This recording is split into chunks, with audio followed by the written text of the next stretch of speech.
আমরা ইসরায়েল ও ইরানের মধ্যে ১২ দিনের যুদ্ধ দেখতে পেলাম।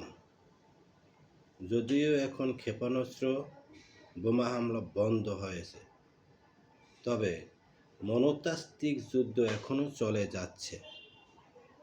যুদ্ধ থেমে নাই। কিন্তু সৌদি আরব, ইরান, ইসরায়েল যুদ্ধ বাজে, তাহলে কি হবে? কোনো কারণে সৌদি আরব ইসরায়েল যুদ্ধ বেঁধে গেল, তখন সৌদি আরবের অবস্থা কি হবে, ইসরায়েলের অবস্থা কি হবে, কে এগিয়ে থাকবে? সৌদি আরব কি ইসরায়েলের সাথে যুদ্ধ পারবে নাকি পারবে না? সৌদি আরবের ম্যাক্সিমাম অস্ত্রই হলো আমেরিকা থেকে কেনা। তাদের ৮০% অস্ত্র আমেরিকার থেকে কেনা। আমেরিকার অস্ত্রর যে টেকনোলজি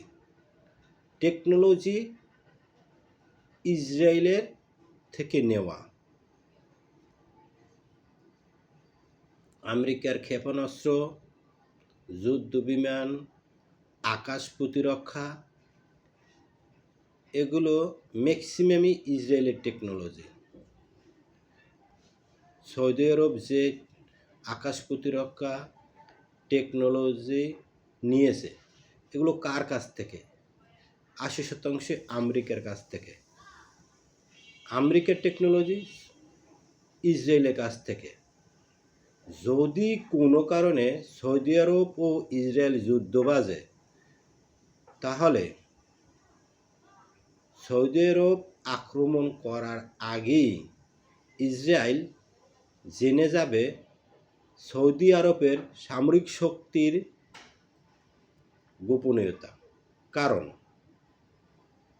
আকাশ প্রতিরক্ষা, বিমান এবং ট্যাঙ্ক, এগুলির যে দুর্বলতা, এগুলো সবই ইসরায়েলের জানা। তারা যে কোনো মুহূর্তে সৌদি আরবের আকাশ প্রতিরক্ষা ভেঙে দিতে পারে। তারা জানে কীভাবে আকাশ প্রতিরক্ষা ভেঙে দিতে হয়। কিন্তু সৌদি আরব যদি ইসরায়েলে আক্রমণ করতে চায়, তাহলে কি পারবে? এক কথাই বলা যায় না। এর কারণ হলো আমেরিকার যে বিমান, আমেরিকার যে ক্ষেপণাস্ত্র, এইগুলোর যে সফটওয়্যার, এই সফটওয়্যারগুলি যে কোনো মুহূর্তে ইসরায়েল বন্ধ করে দিতে পারে, যার কারণে সৌদি আরব ইসরায়েলে আক্রমণ করতে পারবে না। এই দিক থেকে বলা যেতে পারে সৌদি আরব তার সামরিক শক্তি থেকে আমেরিকার বলয় দ্বারা তৈরি, যেটার কলকবজা ইসরায়েল পিছন থেকে নাড়ছে। সৌদি আরব যদি চায়, সে যে কোনো মুসলিম কান্ট্রির সাথে যুদ্ধ করতে পারবে, কিন্তু ন্যাটো অথবা ইসরায়েলের সাথে যুদ্ধ করতে কোনো সময় তার সক্ষমতা হবে না।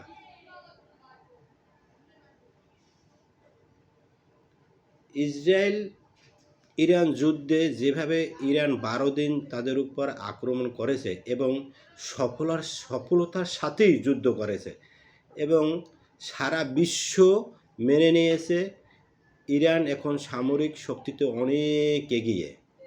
কিন্তু সৌদি আরব কি সামরিক শক্তিতে অনেক এগিয়ে?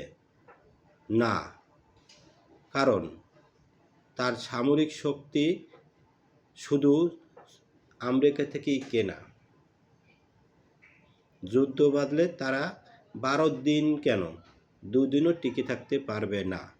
হ্যাঁ, যুদ্ধ টিকে থাকতে পারবে এখনও যদি তারা শক্তিশালী সামরিক দেশ থেকে যুদ্ধ সামরিক সরঞ্জাম ক্রয় করে, তবেই সৌদি আরব কিছু দিনের জন্য হলেও যুদ্ধে টিকে থাকতে পারবে। কিন্তু স্থায়ীভাবে দীর্ঘ যুদ্ধ সৌদি আরব করতে পারবে না।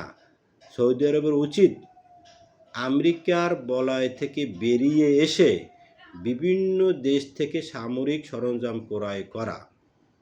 অন্যথায় তাদেরও ভবিষ্যতে ফিলিস্তিনের মতো একই পরিণতি ভোগ করতে হবে। তাদের দেশে কোনো খামেনি এখনও আসে নাই। সৌদি আরবের এখনও কোনো খামেনির মতো নেতা তৈরি হয় নাই। তারা নিজেরাই ক্ষমতা নিয়ে বাড়াবাড়ি করছে। তারা ইসরায়েল আমেরিকার কাছে নিজেদের ক্ষমতা টিকিয়ে রাখার জন্যই তাদের কাছে যাচ্ছে, কিন্তু এর পরিণতি একসময় তাদের ভোগ করতে হবে।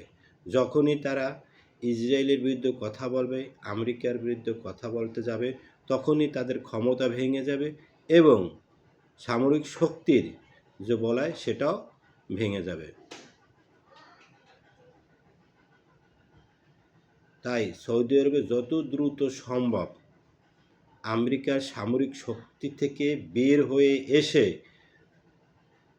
সামরিক শক্তিশালী দেশ থেকে দ্রুত অস্ত্র কেনা, অন্যথায় তাদেরও বিপদ সম্মুখীন।